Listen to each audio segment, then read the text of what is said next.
اللہ تعالیٰ قرآن شریف میں ارشاد فرماتا ہے وَأَحَلَّ اللَّهُ الْبَيْعَ وَحَرَّمَ الرِّبَا، اللہ نے بیع کو حلال کیا اور سود کو، بیاج کو اللہ نے حرام قرار دیا ہے۔ اس کی کئی قسمیں ہیں سود کی، آج اس پر تھوڑی سی روشنی ڈال دوں میں سامعین حضرات۔ دیکھیے خرید و فروخت تو جائز ہے، آپ اس میں منافع کما رہے ہیں تجارت کے ذریعے، وہ جائز ہے، بلکہ سنت ہے۔ آپ نے ایک مال 10 روپے کا خریدا اور وہ 11-12 کا بیچ رہے ہیں آپ، اس میں کچھ خرچہ بھی آ رہا، جائز ہے، لیکن منافع ایک حد تک ہونا چاہیے۔ منافع میں اس چیز کا خاص خیال رکھنا چاہیے کہ وہ اتنا نہ ہو کہ آپ بہت زیادہ منافع اس میں رکھ دیں جو گرا گزرے گراہکوں پر۔ جیسے آج دیکھنے میں آتا ہے کہ بہت سی ٹیبلٹ بن رہی ہے یا بک رہی ہے، حقیقت جو خریدی جا رہی ہے وہ 2 سے 1.5 روپے کی، اور اس پہ MRP کتنے پڑے ہوئے ہیں؟ 55 روپے، 50 روپے، 100 روپیہ۔ اب وہ بک رہی ہے مارکیٹ میں 80-100 روپے کی، تو یہ بھی بالکل ناجائز طریقے کا ہے کہ آپ 5 روپے کی، 2 روپے کی چیز 50 روپے کی بیچ رہے ہیں آپ، تو اس حد تک بھی منافع نہیں ہونا چاہیے۔ جب اسلامی حکومت ہوا کرتی تھی تو خاص طریقے سے اس کا بھی خاص خیال رکھا جاتا تھا کہ بازار میں ہمارے جو تاجر لوگ ہیں وہ کس حد تک منافع کما رہے ہیں۔ اگر ان کا منافع حد سے زیادہ ہوتا تھا تو ان پر سختی کی جاتی تھی اور اس چیز سے ان کو باز رہنے کے لیے کہا جاتا تھا، لیکن آج کوئی ایسا بازار ہے نہیں، کوئی اسلامی قانون ایسا ہے نہیں۔ آج تو اندھی نگری چوپٹ راج ہے، جس کا اگر 2 روپے کی چیز ہے تو 50 روپے کا MRP ڈال دیا ہے، پھر اس میں ڈسکاؤنٹ چل پڑے، 1000 باتیں۔ لیکن اسلامی قوانین میں ایسا تصور نہیں ہے۔ معزز سامعین حضرات، اسلامی قانون بڑا پیارا قانون ہے، تجارت جائز ہے، خرید و فروخت جائز ہے، بیع جائز ہے، منافع جائز ہے، لیکن منافع بھی ایک حد تک ہونا چاہیے۔ اس طرح سے نہیں ہونا چاہیے کہ گراہک پر وہ گرا گزرے یا اس پر بوجھ گزرے، یعنی آپ نے جو ہے جو اصل قیمت اس سے کئی گنا زیادہ آپ نے منافع لے لیا جھوٹ سچ بول کر کے، تو یہ بھی پھر آپ کے لیے جائز نہیں ہوگا۔ ہاں کسی حد تک آپ کاروبار کریں، تجارت کریں، اور جو اس کے موافق اور جو مناسب منافع ہے وہ آپ حاصل کریں، اللہ پھر آپ کی اس کاروبار میں برکت دے گا۔ لیکن سود، بیاج یہ حرام ہے۔ کسی کو پیسے دے دیے 1000، 1 مہینے کے بعد 1100 لے لیا آپ نے، حرام ہے۔ سمجھ رہے ہیں آپ؟ یہ قسم آپ کی جائز نہیں ہے۔ لیکن جو بینک میں ہمارا پیسہ پڑا ہوتا ہے، بینک میں اس پر جو ہمیں پیسہ بڑھ جاتا ہے، جیسے بینک میں آپ 10,000 روپے ڈال دیں، 1 سال کے بعد چاہے 10 روپیہ بڑھے لیکن بڑھ جائے گا۔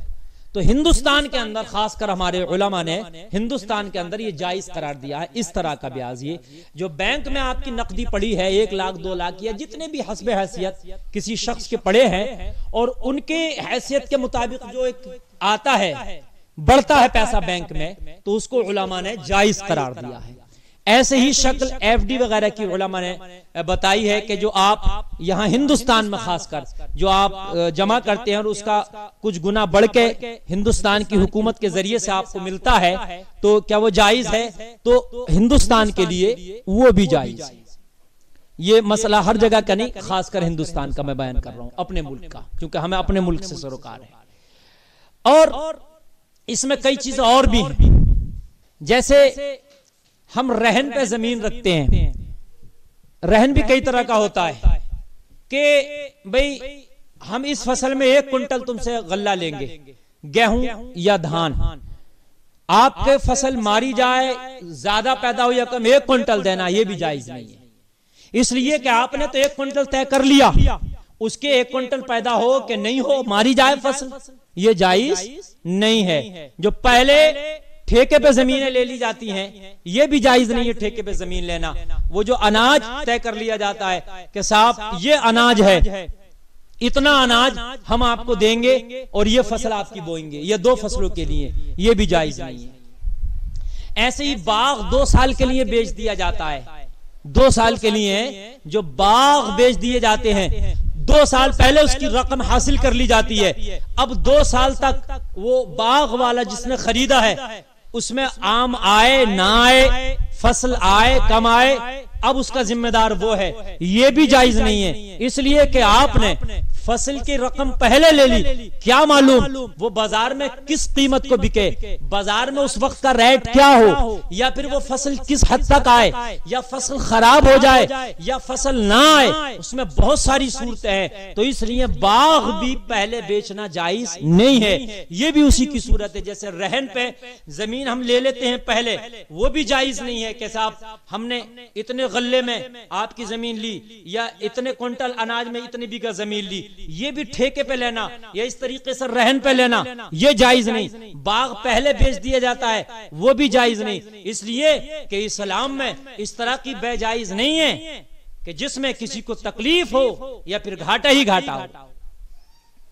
بھئی 2 سال کو باغ بیچ دیا، کیا معلوم 1 سال بھاؤ بہت نیچا رہا، 1 سال فصل ہی نہیں آئی، ماری گئی، زیادہ آندھی طوفان آ گئے، فصل گر گئی، تو تکلیف ہوگی نا باغ خریدنے والے کو، اور اسلام میں تکلیف نہیں ہے۔ تو باغ میں جب بیچا جائے، جب آم آ جائے امیاں اور وہ اپنی آنے کے بعد میں اپنی پوری شکل اختیار کر لے، پھر وہ موجودہ مال بیچا جائے۔ ایسے ہی بہت سے لوگ فصل پہ پیسہ اٹھا دیتے ہیں، بھئی مارکیٹ میں غلہ آیا نہیں، ہمارے دھان یا گیہوں کھڑے ہیں کہ بھئی ہم اس ریٹ کے حساب سے تمہیں پیسے بانٹ رہے ہیں، مثال کے طور پر ہم نے 1500 کے حساب سے گیہوں ہماری فصل کھڑی ہے، ہم نے کہا بھئی 1500 روپے کوئنٹل کے حساب سے ہم تمہیں پیسے دے رہے ہیں، تمہارا گیہوں آئے گا تو آپ ہم نے 1500 کے حساب سے تمہیں یہ رقم دے دی، اب آپ ہمیں جب گیہوں آگا تو اس کے حساب سے گیہوں دے دینا، یہ بھی جائز نہیں ہے جب تک کیا مارکیٹ میں وہ غلہ وہ اناج نہ آ جائے، اس کی آپ نے پہلے سے رقم یا قیمت متعین کر کے کسی کو دے دی، وہ بھی جائز نہیں ہے۔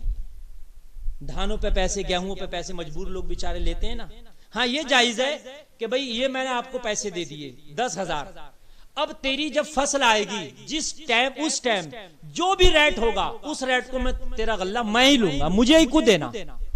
یعنی میں نے یہ جو 20,000 50,000 تجھے دے رہا تیرے کام کے لیے، تو اپنا کام کر لے، لیکن جب تیری گیہوں دان یا کوئی بھی تیری فصل آئے گی تو وہ جو بھی ریٹ اس وقت کا ہوگا اس ریٹ میں لگا کر کے اپنا غلہ مجھے کو بیچنا اور یہ پیسہ میں کٹوا دوں گا، یہ جائز ہے۔ لیکن پہلے ہی بھاؤ متعین کر لینا یہ جائز ہرگز نہیں ہے۔ ان خاص چند چیزوں کا ضرور خیال رکھیں، یہ بہت ضروری تھا، اس لیے جو میرے دل میں چبھ رہا تھا سامعین حضرات میں نے آپ کو بتایا، اس پر عمل کی کوشش کریں۔